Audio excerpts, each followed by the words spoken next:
دل میں ٹھان لی کہ اس لڑکی کو ٹھکانے لگا کر رہوں گی۔ اس کے ہوتے ہوئے میرے گھر میں خوش نہیں رہ سکتی تھی۔ لیکن ساتھ ایک عجیب واقعہ ہوا۔ میری اور عابد کی اس بات پر لڑائی ہو گئی۔ مجھ سے وہ بہت خفا ہوئے، کہنے لگے میں تمہارے ساتھ اس کمرے میں رہنا بھی پسند نہیں کروں گا۔ عابد کی اس بات پر ہم دونوں نے لڑ کر کمرہ الگ کر لیا۔ ہمارے گھر میں 2 ہی کمرے تھے۔ سمرین ان کمروں کے باہر والی چھوٹی سی گیلری میں سوتی تھی۔ آج میں اور عابد الگ الگ کمرے میں سو رہے تھے۔ رات کا نہ جانے کون سا پہر تھا کہ مجھے اپنے کمرے کے باہر کھٹکے کی آواز محسوس ہوئی۔ میں چوکنی ہو کر بیٹھ گئی۔ ڈر بھی لگ رہا تھا، لیکن پکا ارادہ کر رکھا تھا کہ عابد کے کمرے میں نہیں جاؤں گی۔ پھر تھوڑی دیر کے بعد دوبارہ کچھ کھٹکا ہوا۔ میں اٹھ کر بیٹھ گئی۔ ابھی میں نے کھڑکی سے جھانکا ہی تھا کہ ایک سایہ عابد کے کمرے کی طرف بڑھتا دکھائی دیا۔ مجھے سمجھ نہیں آئی کہ کون ادھر گیا ہے۔ تبھی میں اٹھ کر کھڑکی کے پاس آئی اور شیشے سے آنکھ لگا کر باہر دیکھا ہی تھا، جس سے میری جان ہی نکل گئی۔ سمرین اپنے بستر پر نہیں تھی۔ میرا دل دھک سے رہ گیا تھا کہ کہیں کوئی سمرین سے ملنے اس گھر میں نہ آیا ہو، مگر پھر میرے ذہن میں ایک خیال آیا کہ کیوں نہ عابد کے کمرے میں چل کر دیکھوں، ایسا نہ ہو کہ سمرین محترمہ وہاں بیٹھی ہوں۔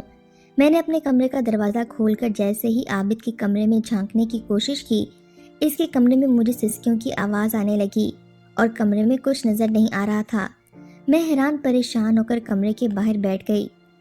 میرے کان عابد کے دروازے پر لگے ہوئے تھے۔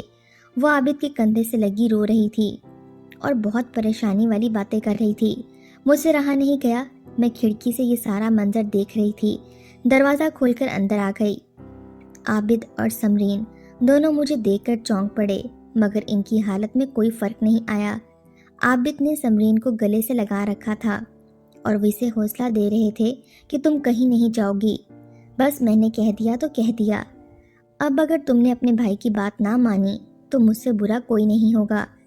عابد اسے باقاعدہ جیسے بھائی بن کر سمجھا رہے تھے، جبکہ مجھے ان کا یہ دوگلا رویہ پسند نہیں تھا۔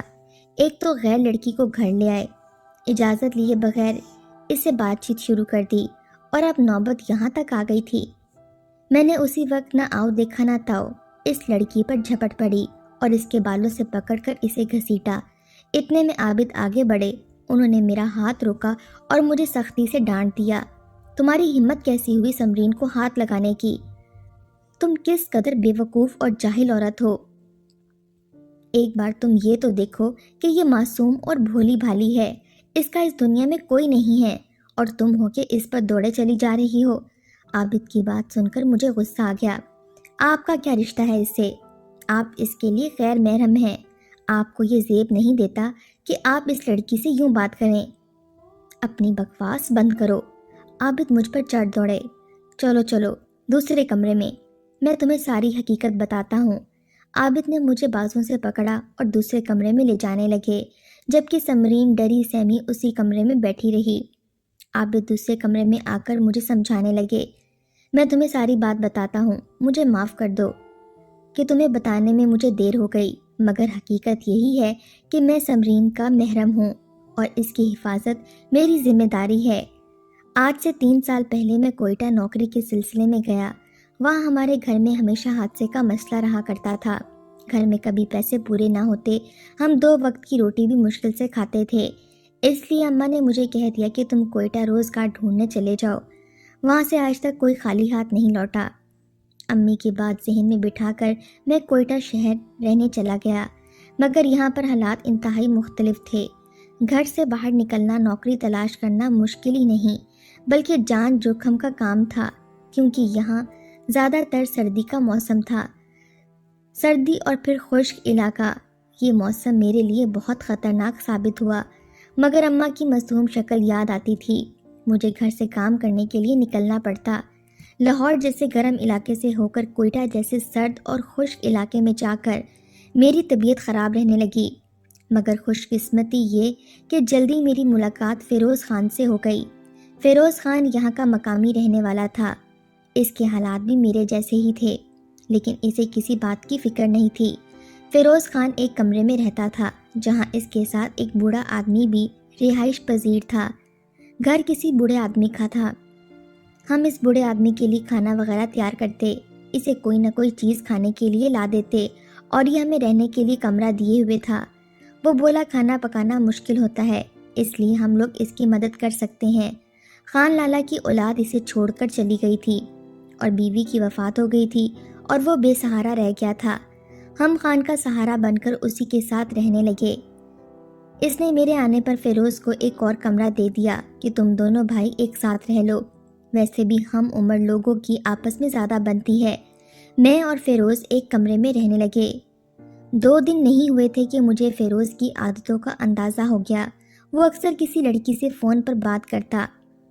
اس کمرے میں رہنے کے بعد میں اس کی محبت کی داستان سے کافی حد تک واقف ہو گیا تھا، مگر اتنا بھی جان گیا تھا کہ فیروز اس لڑکی کے ساتھ مخلص نہیں تھا، بلکہ صرف ایک تھپڑ کا بدلہ لینے کی خاطر اسے دن رات باتیں کرتا اور اسے منانے کی کوشش کرتا وہ ایک بار اس کی محبت کو ہاں کہہ دے۔